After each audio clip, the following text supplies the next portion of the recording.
Active member of the South African Student Congress, SASCO, and she was a provincial treasurer of SASCO between 2001 and 2002. And then she later graduated to the ANC Youth League politics, wherein she was elected member of the League's provincial executive committee in 2003. And after the ANC Youth League was disbanded in 2013, she was then appointed member of a task team that was responsible for rebuilding the branches of the League in the Limpopo province.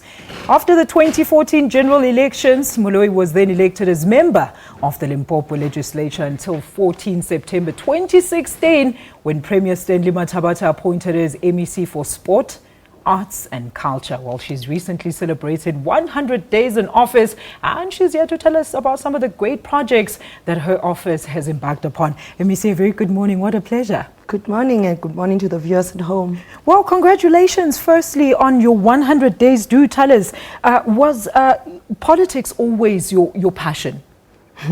Let me tell you, when I was in high school, I was an SCM leader. And we did not like politics that much. Our high school was one of those high schools where we just focus on school and school alone. So you had these other high schools around Seshego that used to be about protests and all that. And we just felt like it was just a bunch of those crazy children who did not want education. But then, alas, when I got into the college, in 1999, that's when I was introduced to politics, and that's when I joined SASCO, and I became a leader 2 years later. Now, you've just recently celebrated 100 days in office, MEC. Let's focus on the great work that you've done. The crafts, in terms of the crafts department, we know that a theatre was also built, as well as heritage museums. I mean, it sounds interesting. Tell us all about it. Yeah, in terms of the crafts, the craft industry is one of the million rand industry that we really need to do more of work around it if we are serious about creating employment and growing the economy. And Limpopo is one of the provinces with cultural diversity, so we want to use that particular sector to tell the story of Limpopo, but at the same time to create employment. And we have done a lot. Firstly, we have done a catalogue for our crafters that will distribute in all the departments, in all the local, municipalities, to say, when you want to buy corporate gifts, please buy from our crafters because they do beautiful stuff. But other thing that we did during December, during the Mapungube festival, we placed them in one of the busiest places in Polokwane, in the city, and they told us that they actually made a lot of money, more than the years before, because the sport was very busy. And we actually saying we must do this at least once in a month and identify other sports in other districts so that we're able to have more of these crafters, selling their crafts and making more money, and they're going to create employment. And we are also busy working on the theatre. People of Limpopo has been saying we want the theatre because there's a lot of talent. Most of our artists are coming here in Gauteng, and we want to bring them back home. We want to build and grow the sector. So we're at the final stage in terms of the preparations, behind the scene work.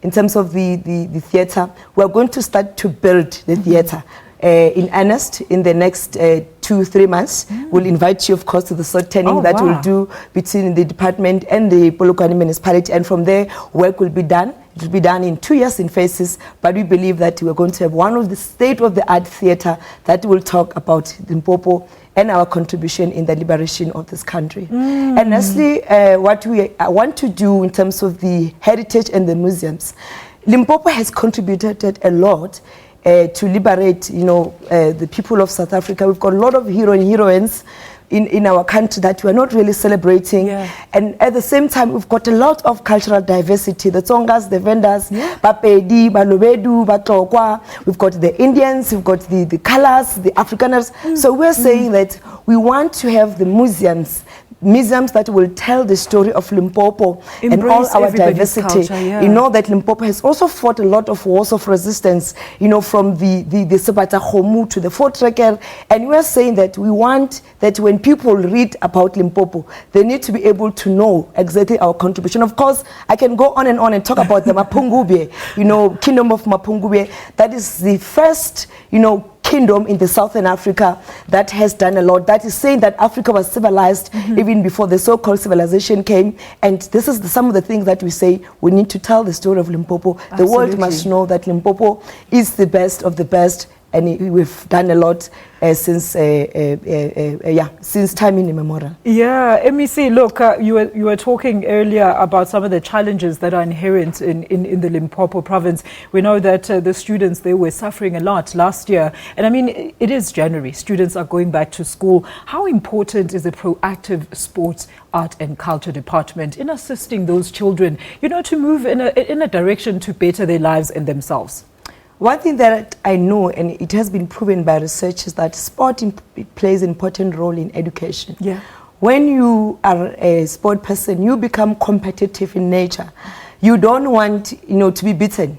Sports teach about discipline. Yes. And if young people can be, you know, baptized in sport, you will see a lot of improvement in terms of education, because also sport, it's about recreation. Young people get to exercise, and a healthy body is a healthy mind. Absolutely. So we're saying that we have to do a lot in terms of school sport, and that is why we are finalizing the MOU with the Department of Education to say, how do we take school sport forward? Because we also believe that that is the foundation, that's where we'll get a lot of talent. But more than anything, we want to ensure that we build, you know, enough infrastructure in the most rural province areas of our province, so that we're able to have young people out of the street in the sport field doing the right things, and we'll keep all the social ills from crime to drugs and all the things that we want, you know, to deal with in our communities. MEC, thank you so much for joining us, and good luck with, of course, the rest of your term in office. And hopefully, we're going to check up on you in another 100 days.